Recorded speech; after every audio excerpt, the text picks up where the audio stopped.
போன மாசம் ஒரு வேலை கிடைச்சிருக்குன்னு சொன்ன. என்னாச்சு? கம்பெனியில் ஏதோ பிரச்சனைன்னு சொல்லி நான் ஜாயின் பண்ண ஒரு வாரத்தில் இழுத்து முடிட்டாங்க. இல்ல, உன்னை செலக்ட் பண்ணதும் மூணு ரெண்டாவது கம்பெனி இது. லாஸ்ட் 1 இயரா எல்லாமே உனக்கு தப்பாவே நடக்குது. வேதனையா இல்லையா? வருத்தமாக தான் இருக்கு. ஆனால் உன் கையை பிடிச்சா எனக்கு அந்த வருத்தம் கூட மெமரியாக மாறிடுது. உன் கை ஏன் சில்லுன்னு இருக்கு? ஆனா உன்கிட்ட ஒரு முக்கியமான விஷயம் சொல்றதுக்காக தான் நான் வந்தேன். என்னாச்சு? எனக்கு கல்யாணம் ஃபிக்ஸ் ஆயிருக்கு. உன்னை விட்டுட்டு போகணும்னு நினைக்கல.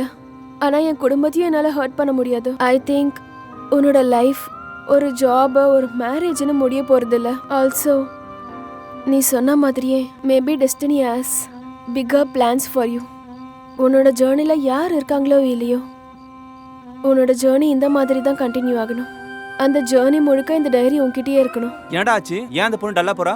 ஒன்றும் இல்லைடா, அவளுக்கு கல்யாணம் ஃபிக்ஸ் ஆயிருக்கு. கல்யாணமா? இன்னும் 2 மாசத்துல இந்தியா விட்டே போயிடுவாடா. ஏய், நீ சுத்த வேஸ்ட்டா. அது எங்களுக்கு நல்லாவே தெரியும். அந்த பொண்ணுக்கு என்னடா ஆச்சு? அவ ஏன்டா போனா? டேய், உங்களை விட அவ தான்டா ரொம்ப பெட்டரா என்ன புரிஞ்சு வச்சிருக்கா. அதனால தான் என்னை விட்டுட்டு போறா. பரவாயில்ல, விடு.